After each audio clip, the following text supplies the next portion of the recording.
자, 안녕하세요, 여러분.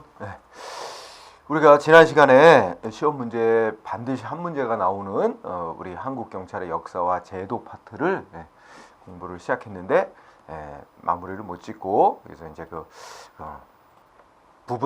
부분만 했어요. 오늘 그 역사와 제도, 한국 경찰 역사 제도를 시간에 마무리를 짓도록 하겠습니다. 자, 우리 지난번에 이제 칠판에 썼듯이 한국 경찰을 시대적으로 이렇게 몇 단계로 구분해서 이제 그 시대적 특징을 이제 분석을 하는데 시험 문제는 이제 스타일이 어느 한 부분에 관해서 물어보는 경우도 있고 이제 전체를 갖다가 이제 지문 하나씩 어느 시대에는 어땠고 어느 시대는 어땠고 이렇게 해서 전체를 하나의 그 박스 형태로 해가지고 물어보고 뭐 틀린 거 몇 개냐 이런 식으로 물어보는 형태도 있고 하니까 전반적으로 다 잘 알아둬야 됩니다.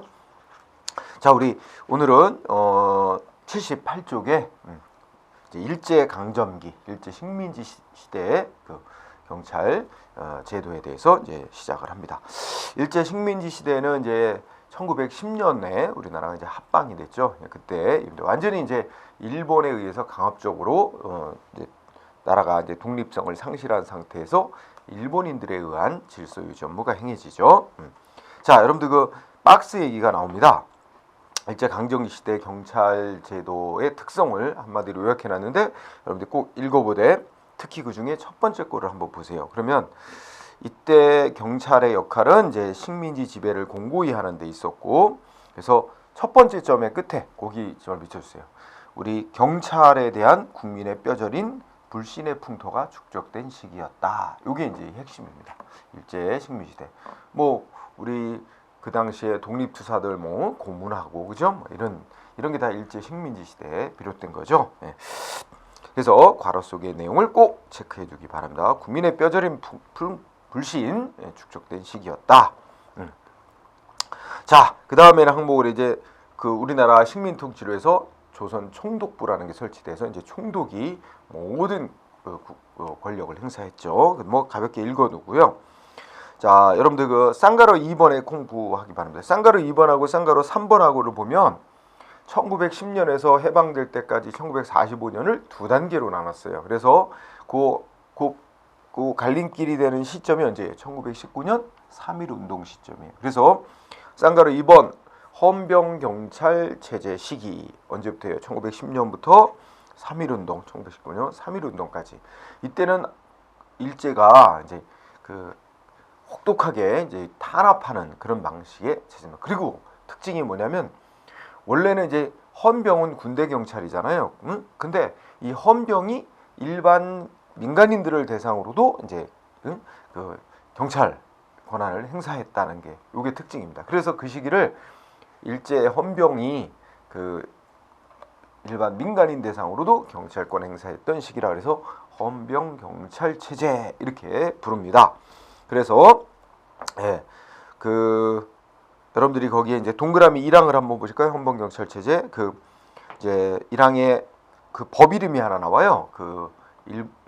조선주답 헌병조령이라고. 이거 하나 밑줄 주셔두세요. 조선주답 헌병조령 이렇게 돼 있죠. 그러니까 조선에 주둔하고 있는 이제 헌병이 누굴 대상으로 어떤 업무를 처리할지 이런 걸 정해놓은 법이죠. 조선주답 헌병조령 그래가지고 거기 읽어보면 헌병이 말하자면 군인으로서의 신분을 유지한 채 일반 민간인을 대상으로도 경찰 권한 행사할 수 있도록 정해놓은 그런 규정이었다. 그래서 조선주답 헌병조령 하나 밑줄 치고요. 자, 그래서 동그라미 2번은 가볍게 읽고요. 이때 동그라미 3항이 중요합니다.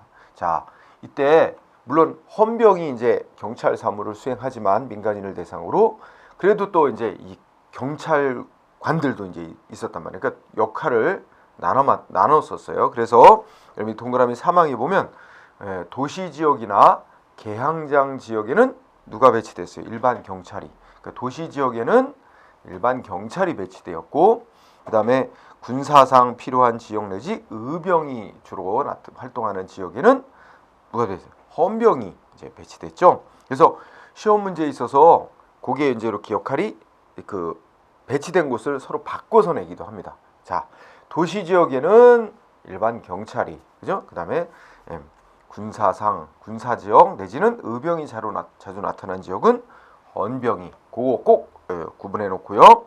그 다음에 동그라미 4항도 공부해야 됩니다. 이때 그 당시에 뭐 여러분들 우리 저 일제 경찰들 뭐예요? 이 칼차고 완전히 뭐 그 군인처럼 그렇게 활동을 했었죠.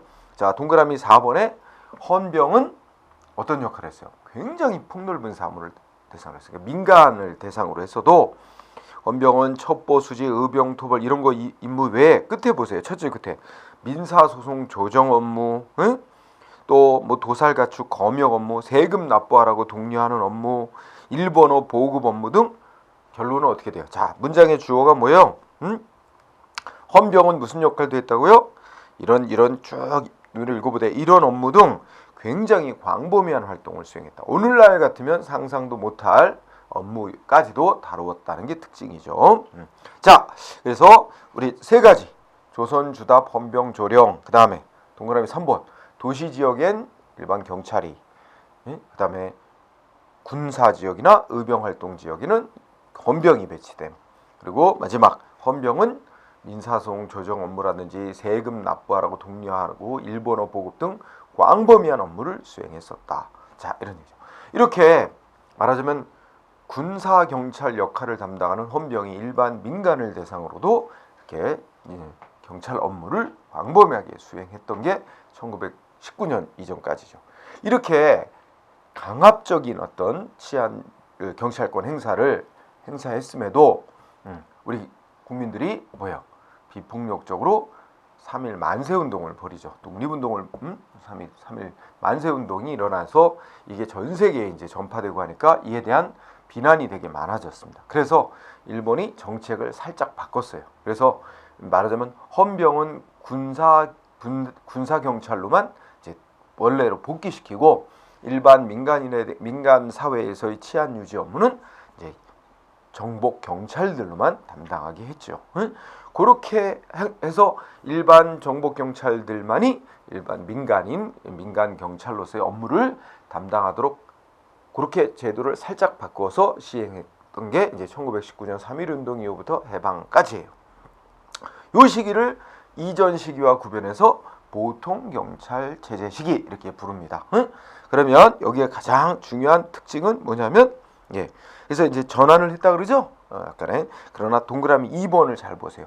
이렇게 3.1운동을 계기로 강압적인 헌병 경찰 체제에서 보통 경찰 체제로 전환을 했다고는 하지만 중요한 거. 자, 기본적으로 경찰의 직무와 권한에는 변화가 없었다. 이게 포인트입니다.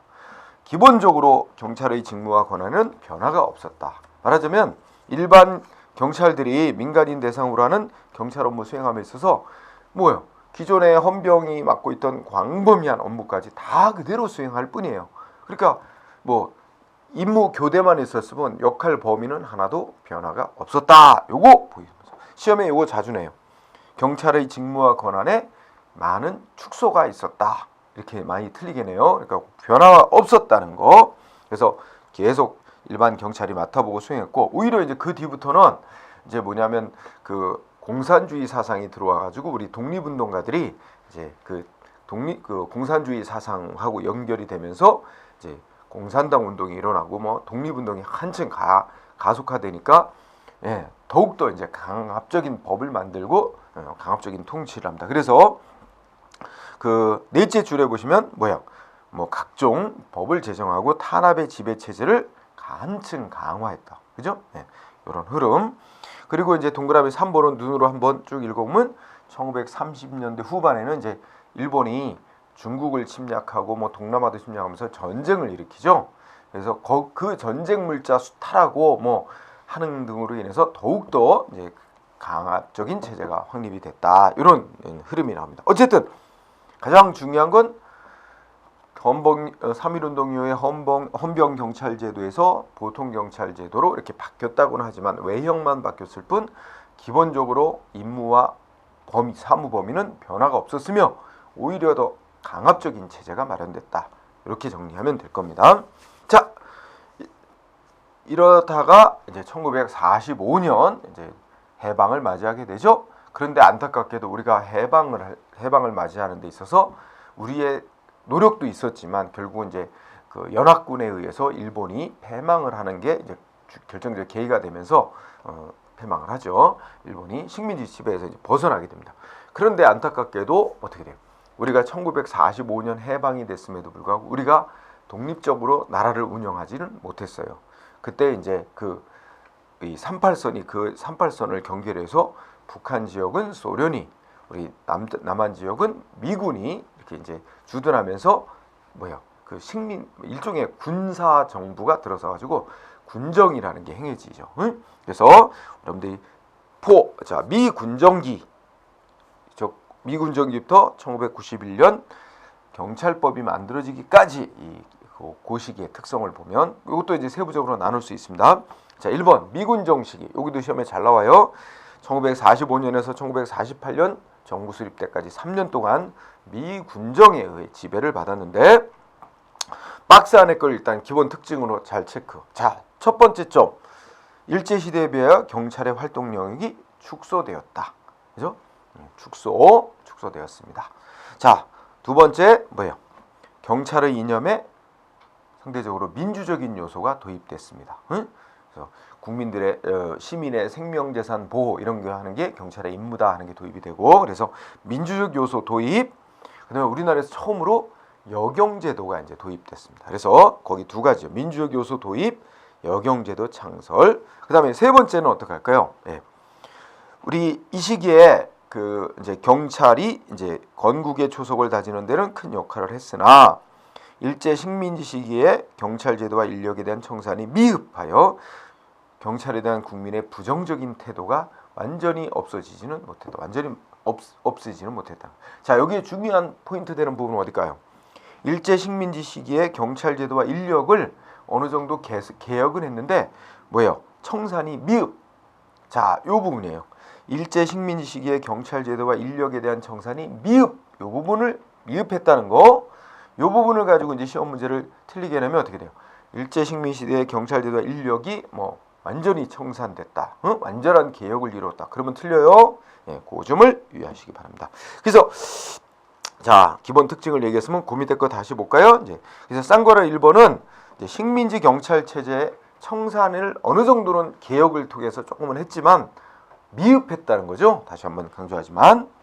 그래서 동그라미 1번을 쭉 읽어 나가세요. 미국은 우리나라를 그 일본 제국주의의 일부분으로 봐서 독립의 대상이 아니라 점령 통치해야 될 대상으로 삼았다. 그래가지고 미 군정을 유지했습니다. 그죠? 그래서 이제 그 일제 시대에 협력했던 그 사람들을 완전히 이제 청산하지도 못하고, 미군이 이제 우리 국내 사정을 잘 모르니까 그나마 그 당시에 지식인이라고 할 수 있는 일제 관리들이나 이런 일제 경찰들을 그대로 고용해서 일을 그대로 맡기는 이런 이제 문제가 있었죠. 그런 결과 그 인력과 제도가 완전히 청산되지 못하는 결과를 가져왔습니다. 자, 그래서 그 내용이 이제 거기 동그라미 1, 2번에 있으니까 이제 기본 핵심은 우리 박스에서 했죠. 그 내용이니까 여러분들 읽어보시고. 자, 쌍가루 2번 경찰 제도의 정비라는 파트에서 여기도 이제 어느 정도 개혁과 정비가 이루어지긴 했으나 어떻게 돼요? 완전히 청산되지는 못했다 그랬죠. 그러면 여러분들이 중요 부분을 하나 볼까요? 여러분들 동그라미 1번을 보세요. 자, 1번에 보면 동그라미 1번의 제목이 뭐라고 되어 있어요? 위생 업무의 이관 등 비경찰화. 괄호치고 아까 얘기했듯이 경찰 사무범위 축소. 그죠? 요거 중요합니다. 자, 우리 비경찰화라는 용어가 처음 나온 용어는 아니야. 우리가 저 시간에 배웠어요. 비경찰화가 뭔 뜻이에요? 본래 경찰이 맡아보던 업무인데 이거를 경찰 업무에서 제외시켜서 다른 행정기관의 업무로 이관하는 거를 비경찰화라고 하죠. 이제 경찰이 맡아보지 않게 되는 거죠. 그래서 거기 1번 내용을 읽어보면 자, 비경찰화 시킨 거, 경찰이 맡아보던 일제시대 경찰이 맡아보던 사무인데 더 이상 경찰 조직이 담당하지 않고 다른 기관으로 넘기거나 없앤 업무. 무슨 사무예요? 경제경찰 사무, 경제사무, 경제경찰 사무. 또 하나 이른바 사상, 사상범 이거 그 색출하는 고등경찰 사무 폐지. 자, 그다음에 위생사무를 이제 새로 만든 위생국이라는 부처로 이관. 그러면 세 가지 업무는 경찰 업무에서 제외시켰죠. 경제, 고등경찰, 위생사무. 그죠? 요거는 비경찰에서. 근데 조심해야 될 거는 다음 페이지로 가보세요. 다음 페이지 보면 동그라미 2번. 정보 업무는 조금 개편을 했을 뿐 어떻게 돼요? 경찰 업무에서 제외시킨 건 아니죠. 그래서 동그라미 2번. 정보과 신설. 조금 아까 말한 사상 다루는 어떤 일제시대의 고등경찰이라는 거는 폐지하는 대신에 우리 경찰의 통상적인 정보 업무를 수행하는 정보과를 경찰 조직 내에 신설을 합니다. 그래서 시험 문제 조심해야 될 거. 정보 업무는 비경찰화된 게 아닙니다. 비경찰화된 건 아까 세 가지. 경제, 고등경찰, 위생사무. 정보 업무는 정보과로 신설. 통상의 정보 업무로 정보과 신설. 그 다음에 동그라미 3번. 일제시대에 일제강점기 시대에 일제가 우리나라를 식민 통치하고 독립을 억압하기 위해서 만들었던 각종 법률들 있죠. 이거를 다 폐지해 갑니다. 그래서 거기에 이제 치안유지법, 정치법, 처벌법, 예비건속법 이런 거 쭉 이제 다 악법이라고 걸어졌던 법들을 폐지시킵니다. 이때 예전에 한번 이런 문제 나온 적이 있어요. 이 미군정 시대, 일제 시대 이런 악법들이라고 할 수 있는 걸 폐지했는데 가장 늦게 폐지한 법이 뭐냐 하는 법을 물은 적도 있어요. 그 두 번째 끝에 이른바 보안법이라는 법이 가장 늦게 폐지됐습니다. 이 중에 보안법이라는 법이 가장 늦게 폐지됐다. 예. 그 다음에 뭐 4번은 참고로 넘어가셔도 될 것 같아요. 예. 자, 그 다음에 조금 더 이제 세부적으로 또 들어가죠. 그러면 쌍가루 3번 미군정기의 경찰제도, 일제시대 경찰 조직을 새로 개편합니다. 그래서 거기에 이제 동그라미 1번 기억을 읽어보면 미군정 초기에는 이제 국가경찰로서 국립경찰로서 미군정청의 경무국이라는 걸 만들고 지방은 도지사 밑에 경찰부라는 걸 두었다. 이렇게 이제 그러니까 그 일제시대 경찰 조직을 개편해서 이렇게 만들었어요. 그래서 미군정청의 국가경찰로서의 경무국, 지방의 도지사 밑에 경찰부. 어떻게 보면 오늘날에 뭐 어떻게 돼요? 그 비슷한 원형 체제죠. 오늘날과 유사한 시스템을 만들었습니다. 그래서 그 기억번의 두째 주범은 10월 21일, 그죠? 1945년 10월 21일 날 이렇게 이제 조직 개편했는데 이때를 우리가 경찰 창설일로 이렇게 날짜를 잡는다 그래서 뭐 그것까지 시험에 나오진 않지만 기억번 정도 알아두시기 바랍니다. 그 외에 이제 기억 정도 넘어가고요. 이 동그라미 2번에 가면 그 다음에 이제 약간 또 중간쯤에 한 번 또 조직 개편이 이루어졌다는 건데 그건 좀 넘어가도 될 것 같아요. 자, 동그라미 3번은 중요합니다. 중앙경찰위원회라고 있어요. 중앙경찰위원회. 자, 그 세 가지를 체크해 봅시다. 자, 첫째 줄에 어떻게 돼요? 6명의 위원으로 구성된 중앙경찰위원회. 이렇게 밑줄 쳐주세요. 중앙경찰위원회라고 어떤 기관을 만들었어, 새로. 근데 6명의 위원으로 구성. 그래서 이거 뭐 위한 조치였어? 중요한 경찰 업무에 관한 어떤 심의, 그 심사 토의하는 기관으로 만들었어요. 그래서 두 번째 줄에 경찰의 민주화를 위한 조치 중에 하나였어. 두 번째 포인트, 경찰의 민주화. 그런데 세 번째 포인트, 성공했다, 못했다? 성공하지 못하였다. 세 번째 포인트. 자, 그래서 여러분 체크할 거 뭐예요? 6명의 위원으로 구성된 중앙경찰위원회. 무슨 목적으로 만들었어요? 중요한 경찰 업무에 대해서 심의하도록 하는 경찰의 민주화를 위한 목적이었다. 경찰의 민주화. 성공했냐? 성공하지는 못했다. 이거는 일종의 오늘날 이제 뒤에 공부하겠지만 우리나라의 현재 경찰위원회라고 하는 게 있어요. 그거의 일종의 원형이라고 볼 수 있어요. 여러분들 영국이나 미국식 그 정부는 영국이나 미국 쪽은 이렇게 위원회 조직을 되게 선호합니다. 그 미국의 영향을 받은 거죠. 자, 세 가지 포인트 체크했죠? 그 다음에 동그라미 4번 미군정 시대에 뭐예요? 경찰검을 폐지하고 여경제도. 그러니까 일제 시대는 이 경찰들이 칼 차고 다녔단 말이에요. 이제 그 제도를 없앴다는 얘기죠. 그리고 뭐 경찰관의 제 복장 뭐 이런 거 다 새로이 만들었다는 얘기입니다. 그래서 기억은 넘어가고요. 예, 니은번 중요한 거 우리가 아까도 얘기했어요. 뭐 있었어요? 역용제도를 처음으로 실시했다. 미군정 시대 역용제도 처음 실시했다. 요거 꼭 알아두세요. 역용제도 실시. 그 다음에 동그라미 5번은 아직은 시험에 한 번도 나오진 않았지만 지금 이제 우리나라 그 경찰 간부 후보생 시험이라고 있죠. 이런 간부 후보생 제도라는 게 이때 미군정 때 처음 도입됐습니다. 그래서 간부 후보생, 그래서 간부를 이제 훈련시켜서 채용하는 그런 제도였죠. 처음 시행됐다 이렇게 보시면 돼요. 자, 이렇게 해서 1945년에서 1948년까지 약 3년간 미군정의 지배를 받다가 드디어 1945년 8월 15일 날 대한민국 정부가 수립되고 우리 국회가 구성되면서 국회에서 어떻게 했어요? 정부 조직법 이런 거 만들어서 경찰 조직을 창설하고 경찰의 임무를 규정하는 법도 만들고 이렇게 정부 수립 이후에 쭉 이어지게 되죠. 그래서 우리가 81쪽에서 공부할 부분은 1948년 8월 15일 정부 수립 이후부터 1991년 경찰법이라고 하는 새로운 법이 만들어질 때까지 그 시기에 이제 경찰 조직과 제도에 대해서 보도록 하죠.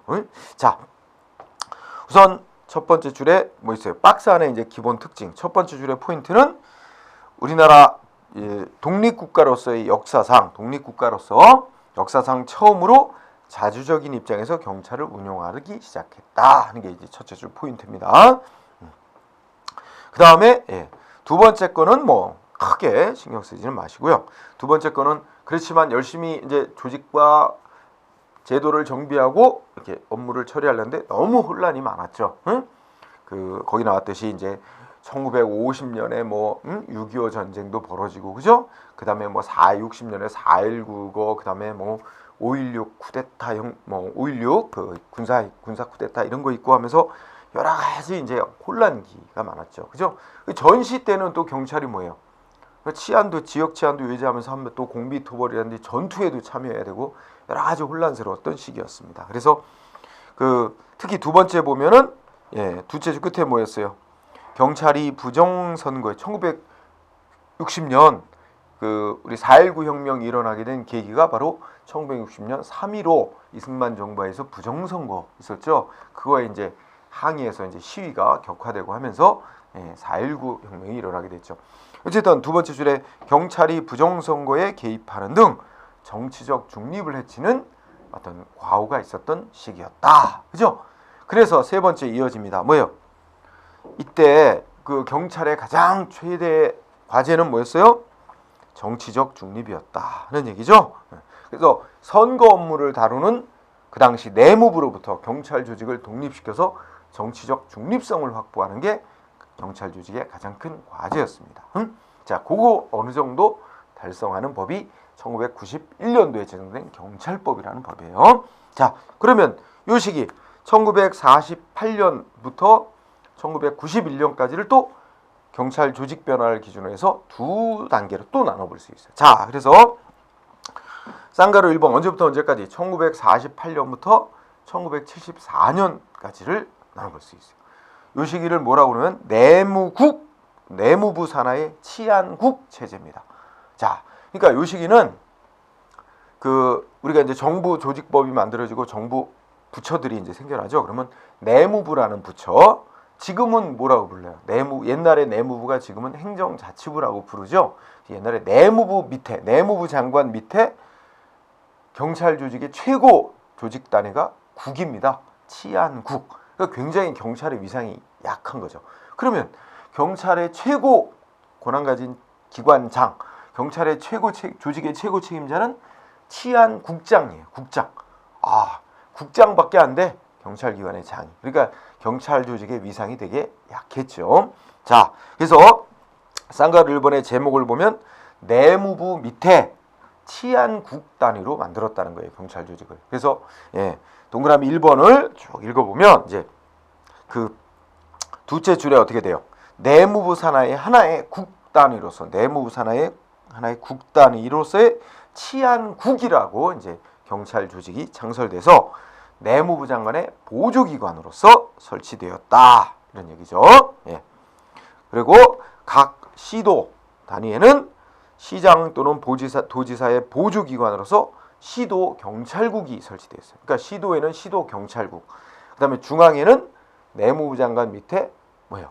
치안국, 그래서 치안국장, 그 다음에 지방에 시도경찰국이 있고 시도경찰국장. 그런데 여기서 보조기관이라는 말의 뜻은 독자적으로 경찰 업무에 대해서 결정 내리고 그 결정된 사항을 국민에게 뭐 치안국장 또는 시도경찰국장 이름으로 국민한테 이렇게 문서로 표시해서 내보낼 권한이 없는 거야. 다 뭐예요? 그 내무부 장관의 결정에 복종만 하는, 보조만 하는 역할이에요. 또 시도지사의 이제 보조기관이라 했죠. 시도경찰국장은. 그러니까 시도지사의 업무를 보조만 하는 기관으로서 역할에 그쳤어요. 자, 그래서 여기 1번 중요한 거, 자, 내무부 산하의 하나의 국단인 치안국으로 격화되어 내무부 장관의 보조기관이었다. 셋째 줄, 시도에는 시도지사 보조기관으로 시도경찰국 설치되고 경찰국장, 시도경찰국장은 시도지사의 보조기관에 불과했다. 요 얘기. 그럼 왜 이렇게 경찰 조직의 위상을 낮게 했느냐? 바로 일제시대의 경험, 그 경찰에 대한 불신이 있죠. 그렇기 때문에 경찰의 위상을 이렇게 격화시킨 겁니다. 격화시킨 거예요. 그래서 여러분 넷째 줄부터 쭉 읽어보세요. 왜 이렇게 경찰 조직의 위상을 격화시켜놨느냐? 일제시대의 경찰에 대한 심리적 불신, 저항감 등으로 인해서 경찰 약화론이 우세했고, 또 그 일제시대 관료들이 일제시대의 어떤 경찰 조직을 모방해서 법 제정에 관여했기 때문이다. 여기 동그라미 1번 알아두시고요. 네.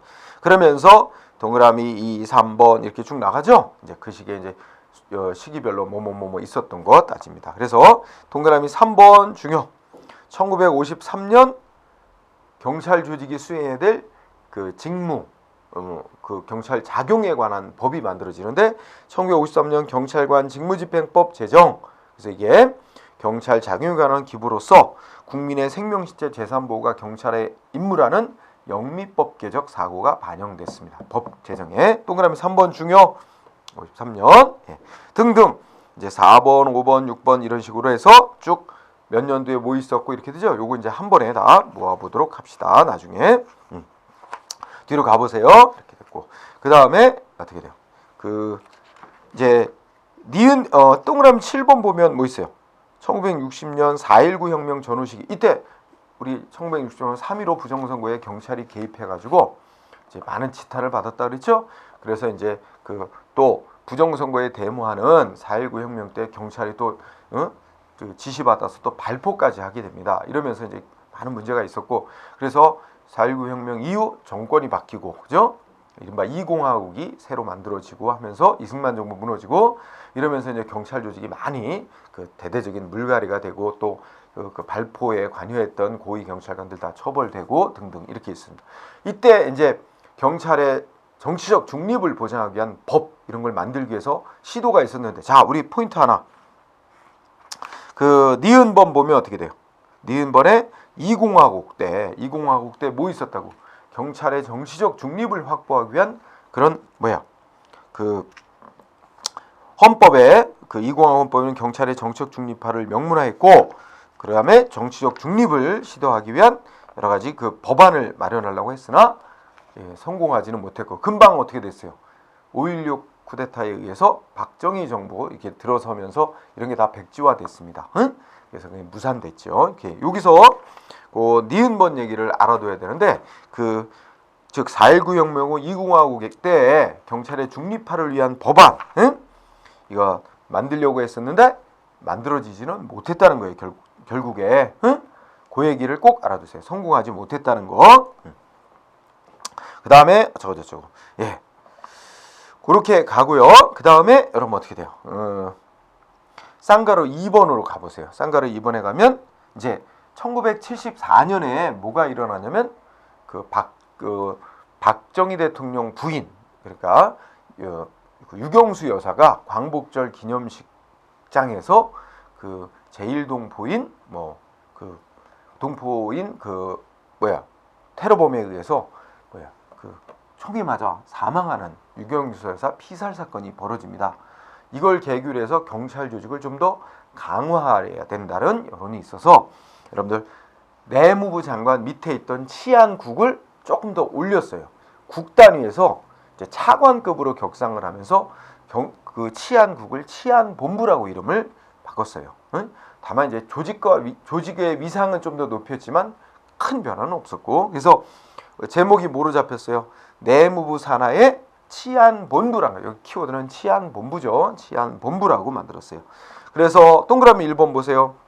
자, 유경수 여사 영부인 저격 사건을 계기로 해서 자, 두 번째 줄 뭐예요?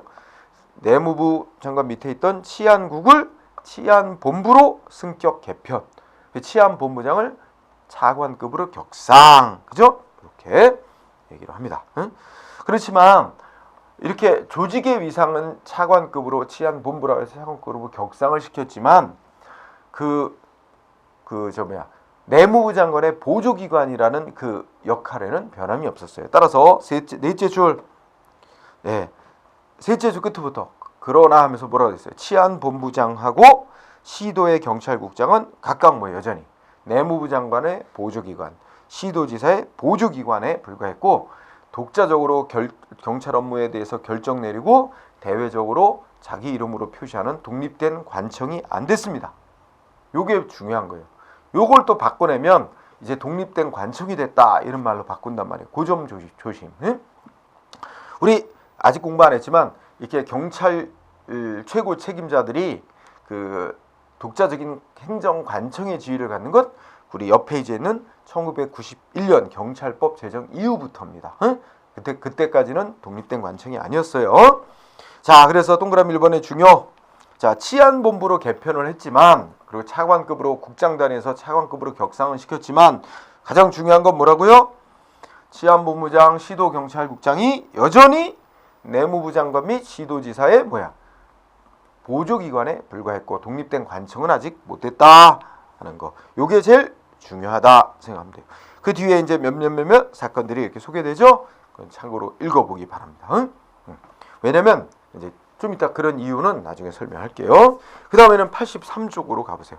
자, 1991년에 이르러서 드디어 경찰 조직을 어느 정도 독립시키는 그 법 제정이 만들어집니다. 그래서 그 법이 경찰법이라고 명칭이 붙은 법이에요.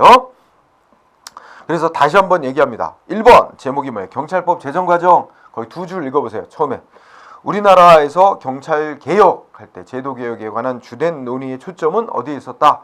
선거 담당하는 선거 부처인 내무부로부터 경찰 조직을 독립시키는 것. 그래서 정치적 중립성을 확보하는데 초점이 있었다. 그래서 우리 여러 차례 시도를 했었으면 제대로 되지 못했다 그러죠.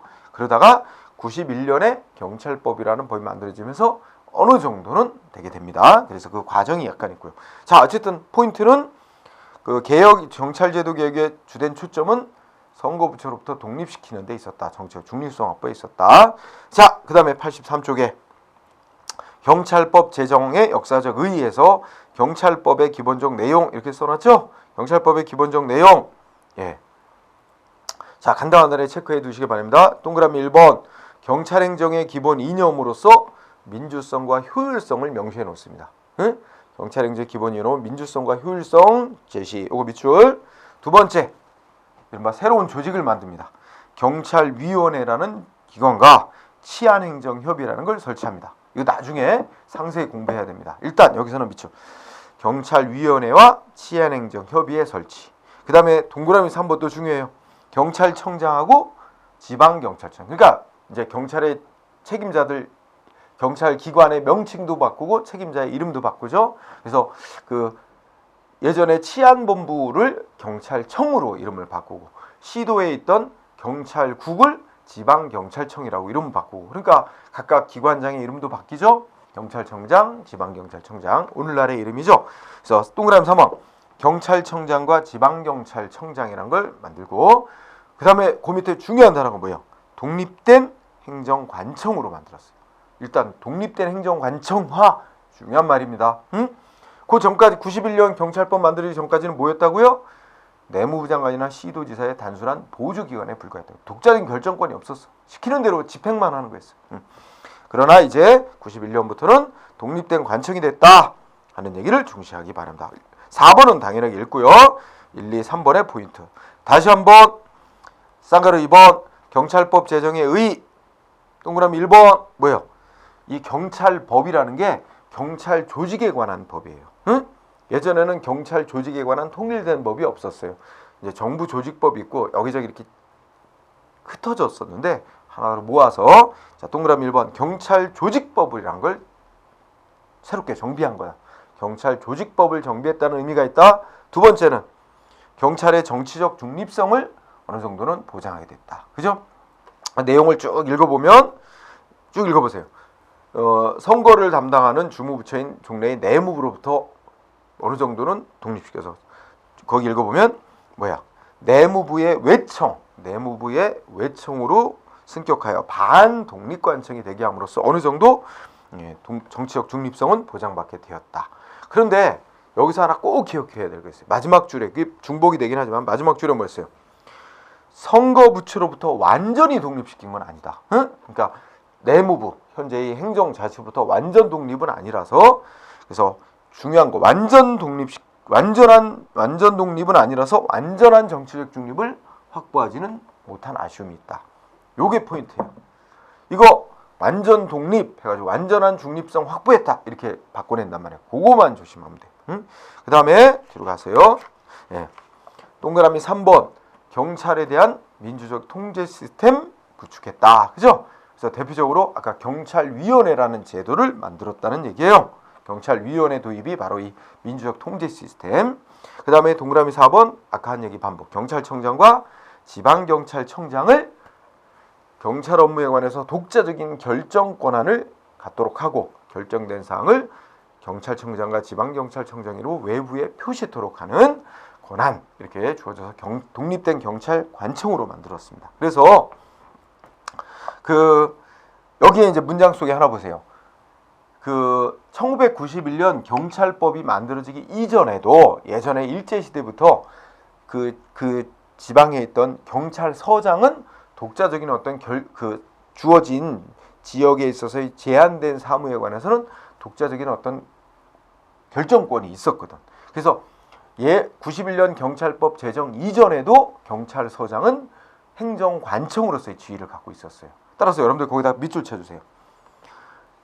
첫째 그때 종래부터 행정관청으로 인정되어 오던 경찰서장 이렇게 돼 있죠. 그러니까 경찰서장은 1991년 이전에도 뭐였다고요? 독립적인 행정관청의 지위를 갖고 있었다. 응? 그거를 꼭 체크해 두세요. 그런데 이제 91년 이후부터는 경찰청장과 지방경찰청장까지 이제 내무부 장관과 시도지사로부터 독립된 행정관청으로 지위를 만들어 놨기 때문에 이제는 우리나라에서 경찰에 있어서 경찰의 행정관청, 독립된 행정관청이다 이렇게 말할 수 있는 자는 셋입니다. 경찰청장, 지방경찰청장, 경찰서장, 그죠? 네, 이렇게 셋이 있다는 거 알아두세요. 나중에 또 나옵니다. 그 다음에 여러분들이 이제 거기에 84쪽에서 85쪽까지 쭉 한국 해방 이후부터 경찰 조직에 연역 해가지고 우리 이제 사이버 경찰청에 제시된 게 나오는데 요것에 대해서 이거 다 뭐 할 수는 없겠지만 그래도 다 완벽히 알면 좋을 것이지만 시험에 관련이 있어요. 이 중에 몇 가지를 이렇게 나열해 놓고 어느 때 있었던 일이냐 뭐 순서대로 있었던 일을 연결한 거를 골라라 뭐 이런 식으로의 문제가 가능합니다. 실제 나온 적도 있었고요. 그래서 어떻게 공부해야 돼? 자, 이 중에 시험에 주로 쓰였던 몇 가지 사례를 보죠. 연도와 뭐 이거를 좀 연결시키는 게 필요할 것 같아요. 우선 중요한 거 여러분들이 1953년에 뭐 있었어요? 경찰관 직무집행법 제정했다. 응? 그거 좀 밑줄. 1953년 경찰관 직무집행법 제정. 그 다음에 1954년에 뭐 있었다? 경범죄 처벌법 제정. 그런 거 밑줄 쳐주세요. 그 다음에 1955년에 국립과학수사연구소 창설. 밑줄 쳐두고요. 그 다음에 1962년에 청원경찰법 제정. 그것 좀 밑줄 치고요. 그 다음에 1966년에 경찰관 해외 주재관 제도 신설. 응? 경찰 윤리헌장 선포 66년에 있었던 거, 요거 좀 밑줄 쳐주세요. 66년. 이 해외 주재관 제도라는 건 우리 해외 공관에 그 경찰 이제 파견 보내는 겁니다. 그래서 해외 정보 수집도 하고 이렇게 하는 거죠. 그 다음에 1969년 가보세요. 69년에 경찰 공무원법 만들었어요. 그 다음에 또 뭐 있었어요? 경찰 계급, 경정하고 경장 두 계급 새로 만들었어. 69년. 그리고 이제 뭐 경찰서를 이제 등급을 매깁니다. 경찰서 등급을 매겨서 1급지, 2급지, 3급지 이런 식으로 매기는데 이 2급지에 해당하는 경찰서의 서장을 계급을 상향시킵니다. 경감이 임명되도록 해서 경정급으로 격상을 시켰다. 69년. 그 다음에 아까 공부했었죠? 1974년도 유경수 여사 저격 사건을 계기로 해서 어떻게 한다고? 치안본부, 내무부 산하 치안국 단위에서 치안본부로 격상해서 개편했다는 얘기 나오고요. 자, 그 다음에 79년 보세요. 우리나라 1979년 경찰대학 설치법을 만들어서 81년부터 개교했습니다. 자, 79년 경찰대학 설치법 제정 공포. 예. 그 다음에 1983년 의경제도 도입. 그 다음에 83년도에 또 하나 있었죠? 83년도에 뭐 있어요? 경찰 조직에 경찰 특공대를 새로 만들었어요. 경찰 특공대 신설. 예. 그 다음에 87년도 여러분들이 이제 합격하면 교육받는 입교해서 지금 현재 32주간 교육받는 중앙경찰학교라는 걸 87년도에 새로 만들었습니다. 개교. 예. 그 다음에 91년도는 되게 중요하죠. 91년도 조그맣게 공부하면 뭐 했어요? 경찰법이라는 조직법이 새로 만들어졌죠. 그래서 아까 말한 얘기 나오고요. 그 다음에 96년도에서는 뭐 있었어요? 해양경찰청 조직이 어디로 가요? 해양수산부로 이관. 그죠? 그래서 경찰 조직에서 떨어져 나갔죠. 96년도에. 지금은 이제 뭐 그때 있었지만 해양수산부에서도 이제 해양경찰청 폐지돼서 없어져 버렸죠. 그래서 지금 현재는 이제 그 총리 밑에 뭐예요? 그 총리 밑에 그 국가안전처라는 조직이 새로 만들어졌고, 세월호 사건 계기로 국가안전처 밑에 국민안전처라고 하죠. 국민안전처 밑에 이 해양경찰 업무를 다루는 부서가 또 새로 들어가 있죠. 어쨌든 96년도에 경찰 조직에서 원래는 그 경찰 조직으로 편제돼 있다가 해양경찰이 해양수산부로 이관됐습니다. 그 다음에 넘어가도 될 것 같네요. 쭉 가서 2000년도에 뭐 있어요? 경찰청에 사이버 테러 대응센터가 새로 만들어졌다. 2000년에 사이버 테러 대응센터 신설. 그 다음에 2006년 보세요. 2006년에 2006년에 특히 중요한 거는 제주특별자치도의 자치경찰 제도를 시범 실시합니다. 제주특별자치도의 자치경찰 제도를 처음 출범시켰다. 네. 그 다음에 그 정도까지만 보세요. 더 이후의 거는 아직은 문제로 만들지는 않고 있습니다. 그 정도까지 2006년도 정도까지로 해서 몇 가지 지금 언급한 걸 위주로 해서 몇 년도에 뭐 있었고 몇 년도에 뭐 있어서 요거를 순서대로 이렇게 연결할 수 있어야 될 것 같습니다. 만약에 대비해서. 자, 우리 그래서 이번 시간은 그 아까 일제시대부터 그 현재까지의 그 경찰 조직과 제도 변화를 살펴봤습니다. 자, 우리 쉬는 시간을 갖고 다음 장으로 넘어가도록 하겠습니다.